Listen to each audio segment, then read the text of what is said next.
All right. This week, we are going to talk about this week and next. I'm honestly not sure exactly what we're going to do next week, but I'll post something for it. This week, though, we're going to look at a different way to do ASP.NET. Now, it's not radically different. I mean, we're still going to be using C#. We're still going to be using Razor Pages. But it's a different sort of way of organizing the stuff on the pages. I think what you'll find, when you look at it, it has a big fancy name, but it really is a lot of what we've been doing already in this class. We're going to be doing what's called MVC, or Model View Controller. And that is what's called a design pattern. All right.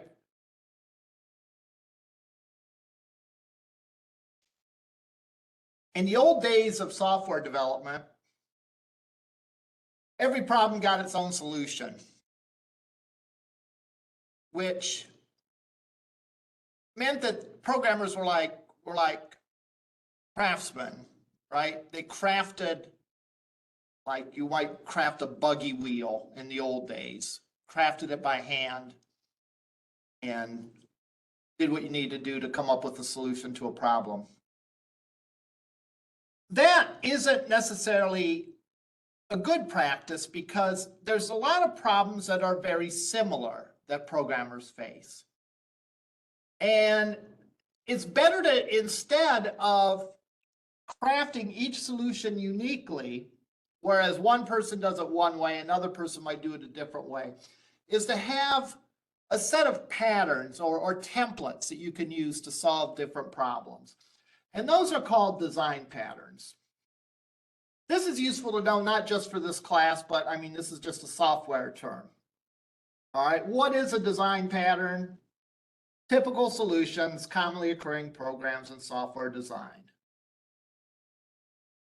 All right, it's not a matter of like copying and pasting code. It's sort of an approach, a template for a solution. And then you have to design the specifics of the solution. It says the difference between an algorithm and a pattern. An algorithm is like a recipe. You have clear steps to achieve a goal. A pattern is more like a blueprint. You know what you want, and you're going to design how the solution is going to be structured. Benefits, classification of design patterns, different kinds of them, and so on. It's not without its critics, by the way, as almost anything will be.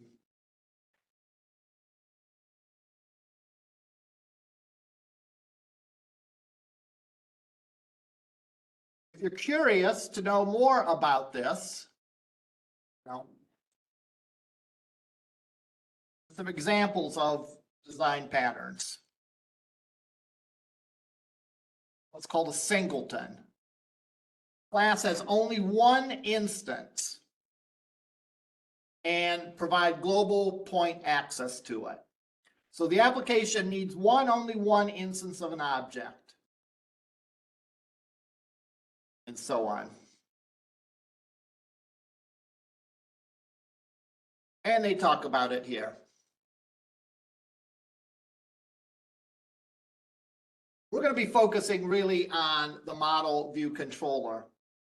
And it's based on sort of the idea that we pursue all the time in software development, whether you're talking about web development or other kinds of development. The idea of separating your code into areas of responsibility. For example, when we did our very basic web development, we had our HTML code, we had our CSS code, and we did our best to keep them separate. Right? We did our best to keep them separate because you could change one without messing up the other. And if you needed to change something, you could change something in one place. And we were following the adage of do not repeat yourself, DRY. Right? we create functions for things. So we separate, instead of having a gigantic block of code, we have functions that serve their own particular purpose. In PHP, we have include files. There's all kinds of places where, for reusability purposes, we take and we separate our application into pieces and then let the pieces talk to each other. Model View Controller is a format something like this. I love this. Over the last few years, websites have shifted from simple HTML pages with a bit of CSS to incredibly complex applications. Yeah, by a few years, I think they mean over the last 20 years or so. Right? It seems to me not to have happened over the last few years, but a longer time back. But anyhow, Model View Controller is an architecture, so it's a pattern, that separates an application into three logical components: the model, the view, and the controller. If we're going to sketch that out a little bit,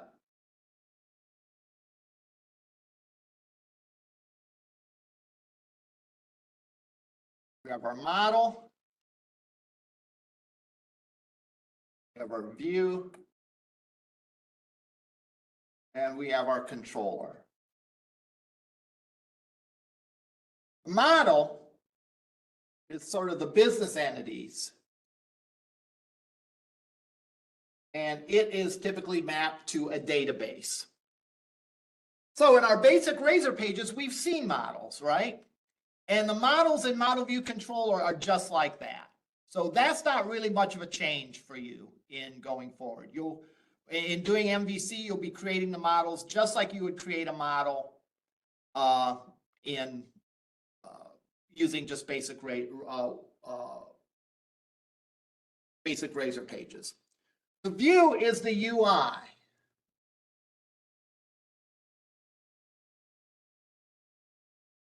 And this is our CS HTML pages or our Razor pages.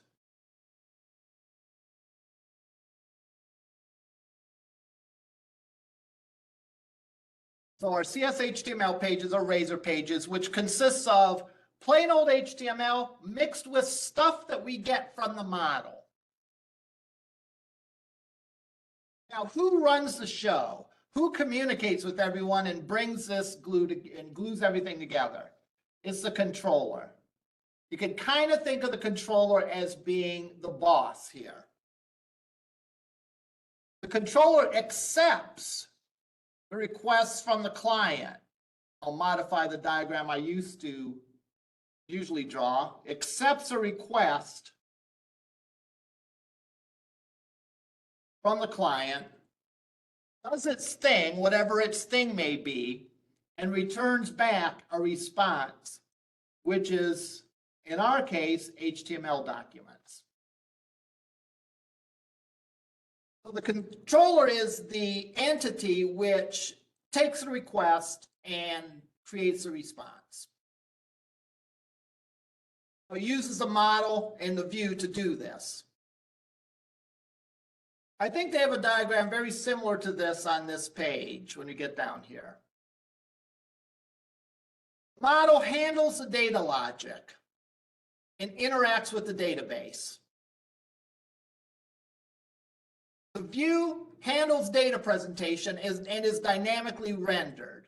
We talked about dynamic and static before. Dynamically means it will be rendered with information that comes from data. The controller then handles the request flow, never handles the data logic, but leaves that to the model. But instead, it will access the model, grab data from the model, use that to create the view, and then the view that it creates, it delivers to the end user in terms of a response. So that, in a nutshell, is Model View Controller.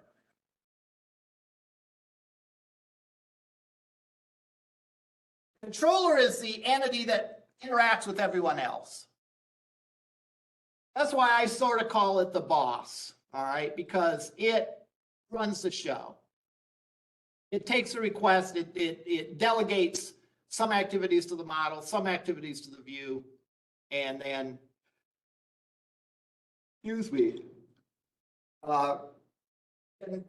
provides a response to the client.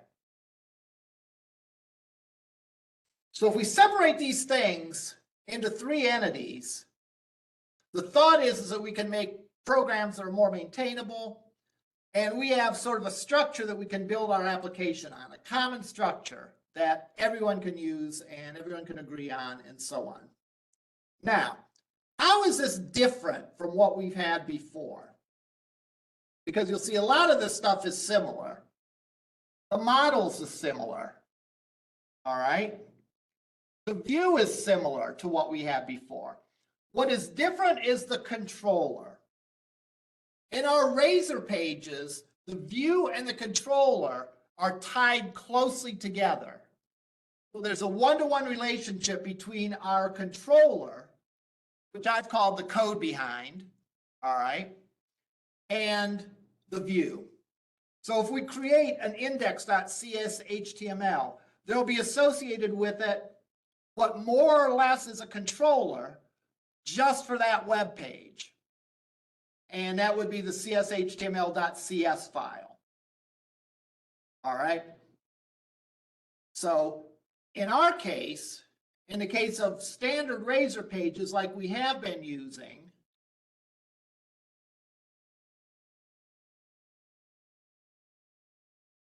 we have our model, which connects to the database. Model connects to the database.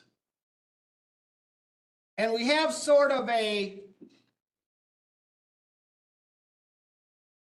view and a controller that are bound up into one package. Client interacts with that, and the view is sent to them. The difference is we're going to now take all of the controllers relating to the entity. So we're still going to have, we do the movie example that we did way at the beginning of the semester. And we're going to do it using model view controller style. And the only difference you'll see is instead of having a controller for each page, there will be a controller for each entity. Is more or less the difference. And that controller for each entity will have the logic to add a new for the entity, to edit it, to display it, to show a list of them, and so forth.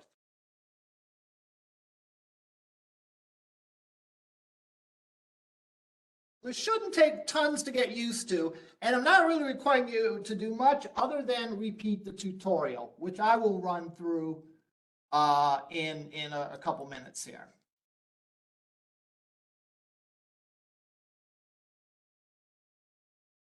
Now, using ASP.NET Core UI.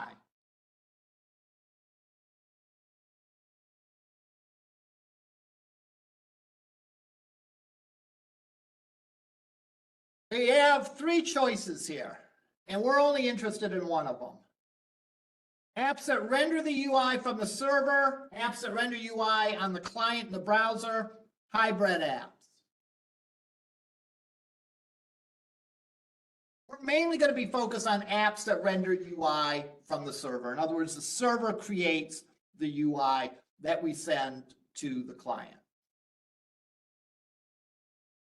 And here's the benefits of it. The client requirements are minimal. Advantages to that. Flexibility of access to protected server resources,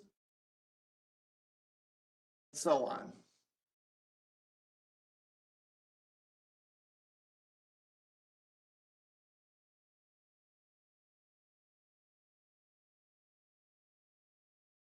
Now, under server rendered, we have what we've been doing so far, Razor pages, where the focus is the page. Razor pages is a page-based model. And business logic concerns are kept separate, but within the page. In other words, the controller is associated with the page and not with the entity. Razor Pages is the recommended way to create new page-based or forms-based applications for developers new to ASP.NET. That's why we did it first. Razor Pages provides an easier starting point than ASP.NET Core MVC. Benefits: quickly build and update UI, testable and scales to larger applications, keep your pages organized in a simpler way than MVC.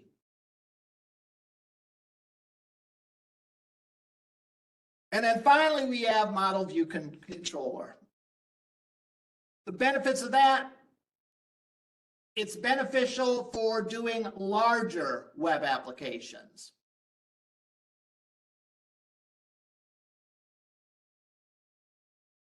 Clear separation of concerns for maximum flexibility. We talked about that before. How do you get flexibility? You separate things into components. And MVC separates things into components so that we can, that we can deal with one of them at a time and possibly even assign different responsibilities to people and so forth. And the business model can evolve without being tightly coupled to low-level implementation details. In other words, things are related to the entity, not the specific page. All right, we're going to go through this tutorial, and one of your labs is to repeat this tutorial. Getting started with ASP.NET Core MVC applications. So, we're going to do essentially the movie app. All right. So create a web app. Let's go in and do that.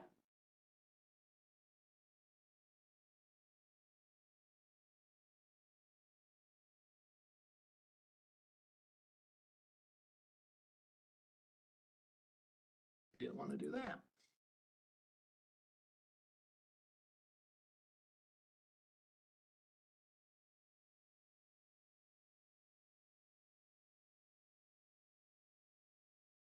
Let's create a new project.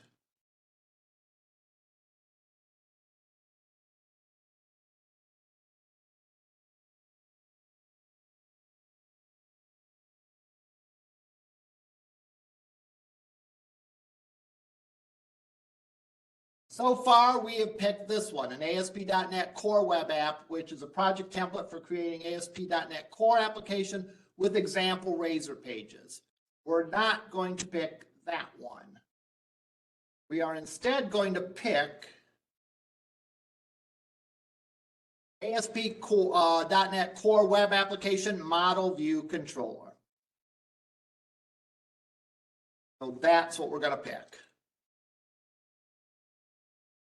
Next, we're going to give the application a name. See what name they suggest so that we're consistent. MVC movie.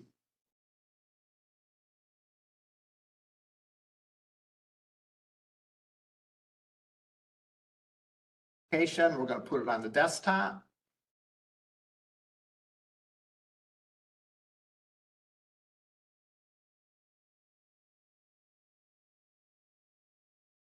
We want .NET 6.0 authentication type. We're going to do none like we did in the first example of Razor Pages, simply because we don't want to get bothered with that right off the bat. I click create. It does its thing.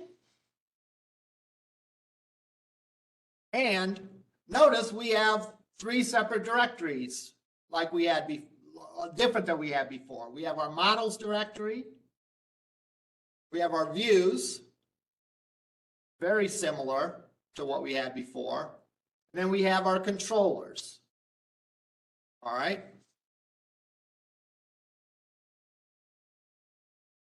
Now,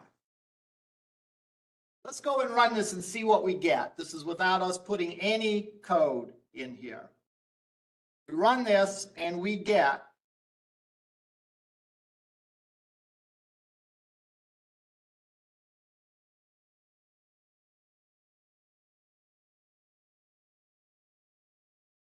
Pretty similar to what we had before.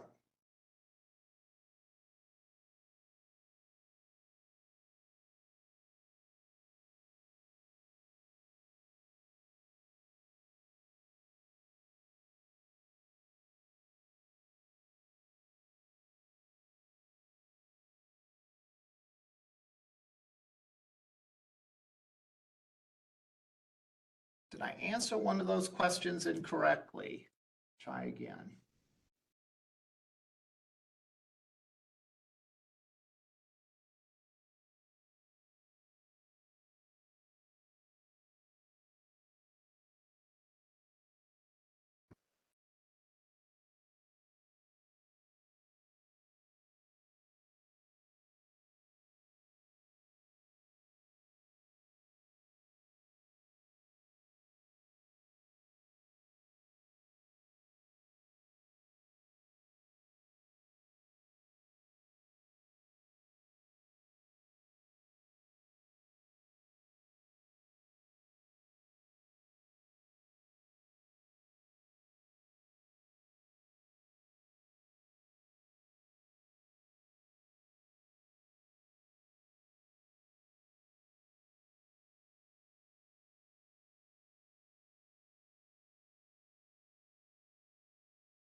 Let me try this again.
Right, I maybe have answered one of these questions wrong.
Go. Again, it's not recommended that you do that, but I just did that in a pinch just to get through this lecture. I'm not really sure why we have that problem. But again, as you see, we have our same basic stuff that we had on the Razor page way to do it. Okay. Now, let's look at more detail. And I think our tutorial takes us through the initial controller that we do have. In a models view controller, you don't get any web pages without going through a controller. And URLs are mapped to a particular controller. So,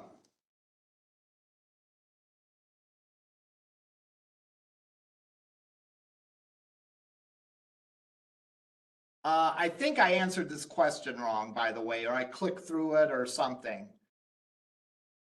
I think I messed up there. I think that's what caused the error. At any rate, next thing we're going to do, we're going to add a controller.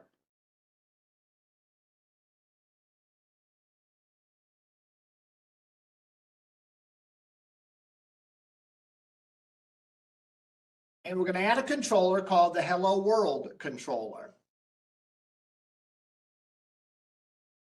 So I right mouse on controllers, add controller, empty.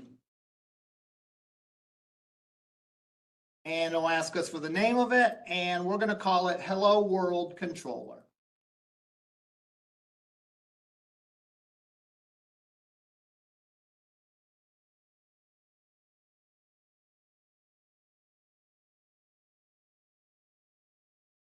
And we add that. Now we have a controller.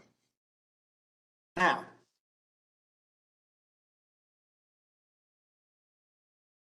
in the controller, what I'm going to do is I'm going to put some code in here that says when this page is accessed, when this component is accessed, what do I want to do? So I'm going to go and I'm going to put code in here. I have an empty one here. I'm going to copy the code from this, and I'm going to put it here. And notice what it says. When I access the index, what it's going to do is it's going to return the words, this is my default action. That's the entire web page it's going to return.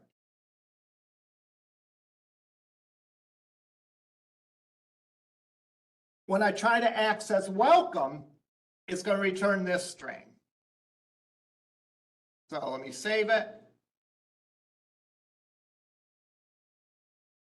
And let's run it.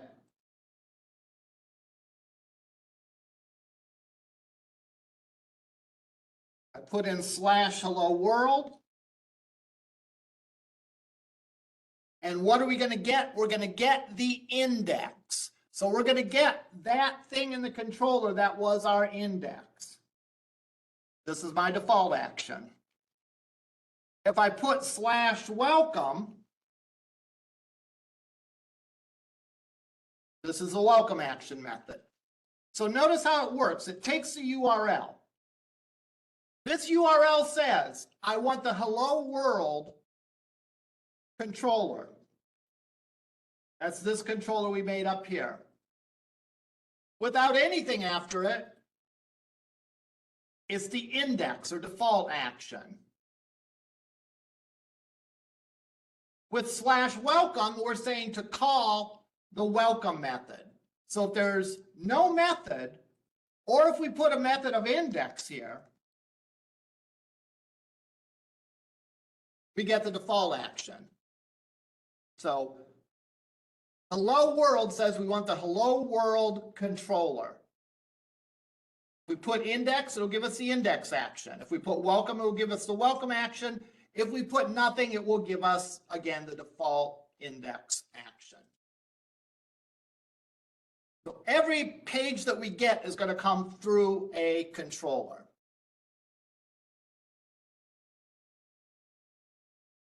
What would be the difference in,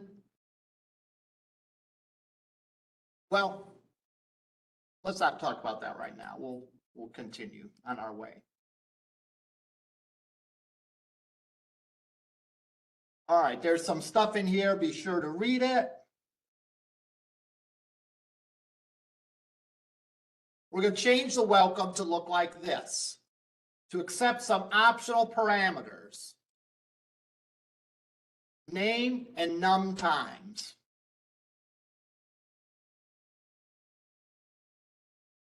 The optional parameters are things that we could put on the query string or that we can include as part of the URL. Put that on there.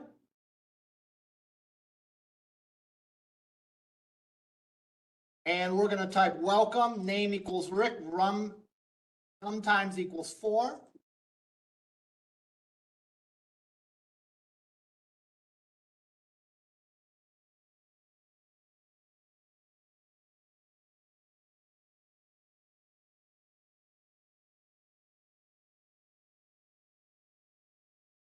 Name equals Mike. Num times equals 4.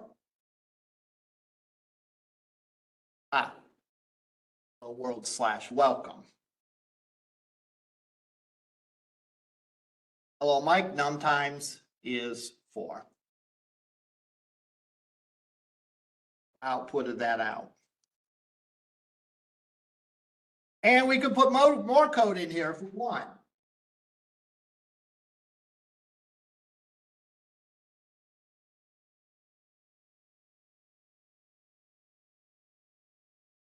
Now we're going to add a view.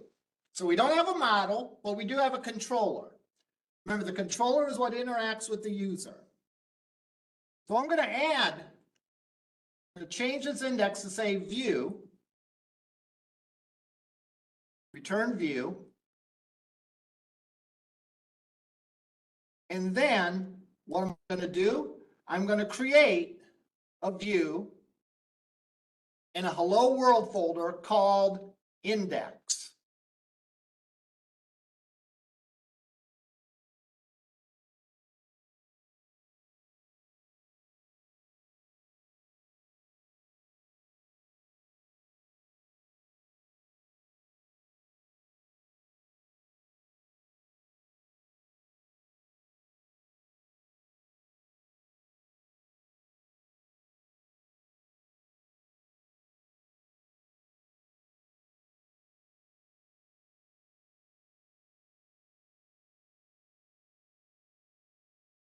So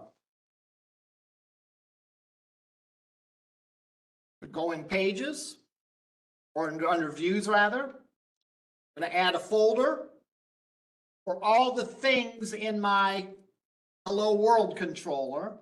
So all the things in my hello world controller are going to return pages in this hello world folder. And then I'm going to add new item. And I want it to be a razor page.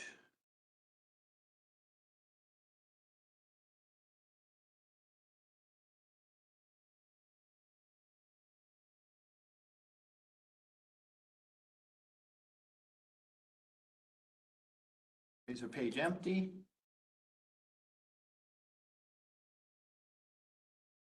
I want razor page or razor view.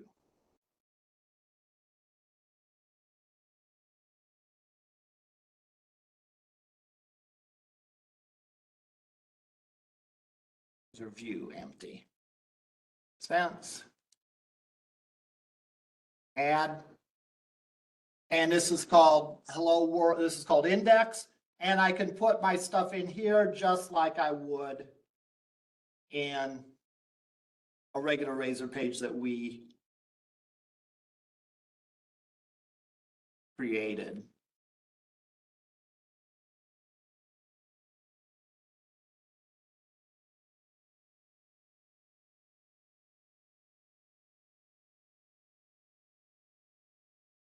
Now, when we run this, we put in hello world. What does that call?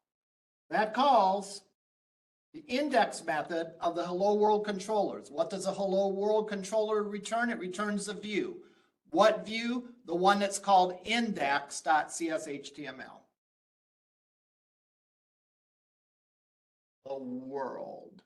Thank you. I'm gonna panic. Things haven't been going good for me today, so. And there we go. Hello world. Excellent. All right, this is all well and good. And we could go and we can change that. We can put more stuff on it if we want to. We could put the link. I'm going to skip over that part because we have done that before.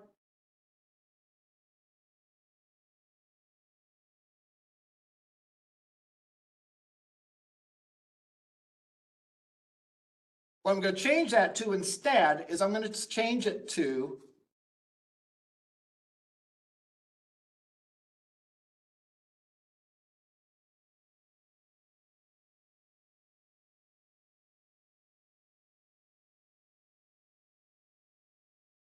I'm going to skip this part where we pass data.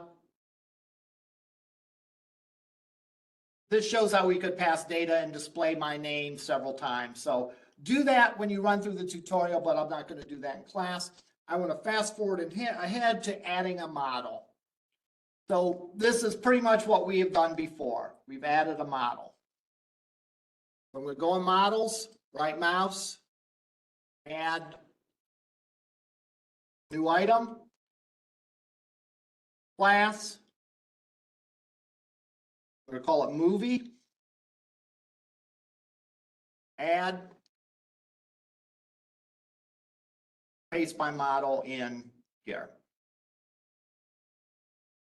Save it. Now, I think we've added the NuGet packages. Now I'm going to scaffold. So I'm going to click on the controllers, right mouse, add scaffolded item, add new scaffolded item, and I'm going to add a MVC controller with views using Entity Framework. A little bit different choices than we had before. And we click add. What is the name of the model? Movie. What is the data context? Just like before, I click add. It goes and does its thing.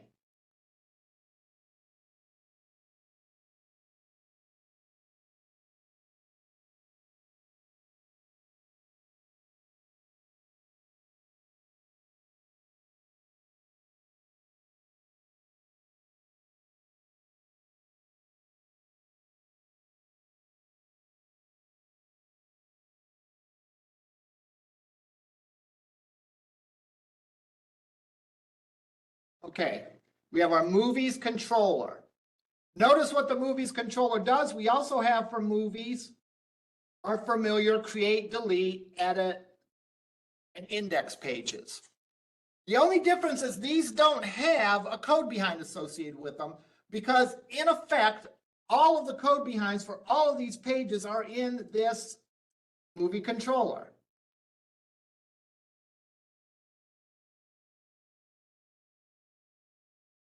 Here's the index. Return the index page. It's first going to populate the movie object, then it's going to call the index page, which is just like we had before, where it loops through the model object, and returns the different fields.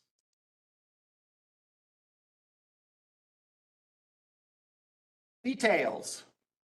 This code is probably exactly the same as when we scaffolded and got a details page. The difference again is the code lives in the controller now, not in a separate code behind for each page. So if we go and run this,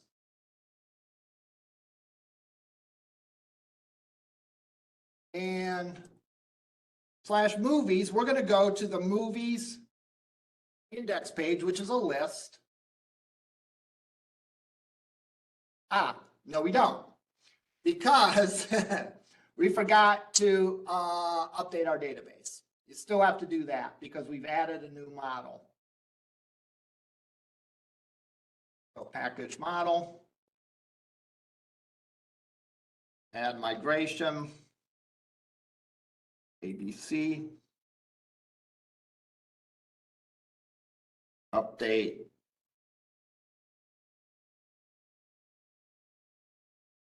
database.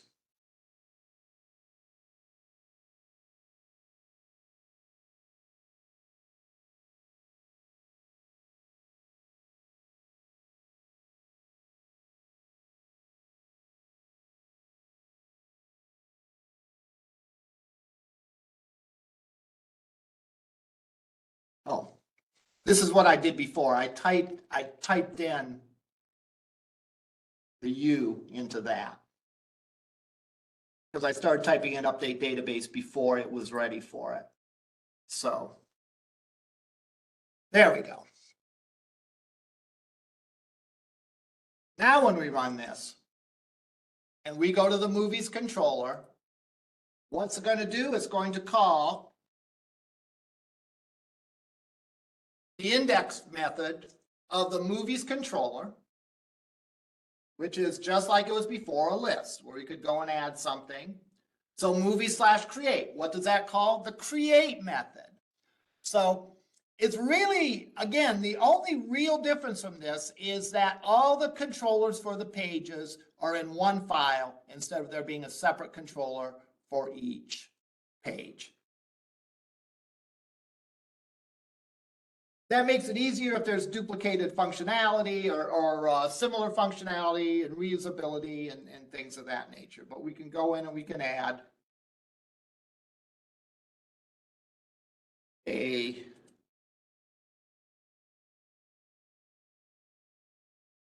movie, and we create it and we go back to our index. So this is what I want you to do. I don't want you to skip the things that I skipped though. I want you to go through all of that stuff and do it, and then you will zip this up and return it.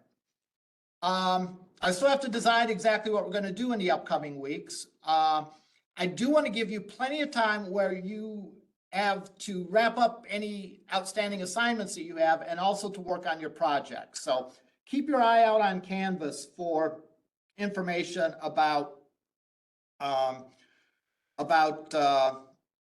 what we'll be doing in lecture over the last several weeks. All right, that's all I had for today. We'll see you in lab, or we will see you next week.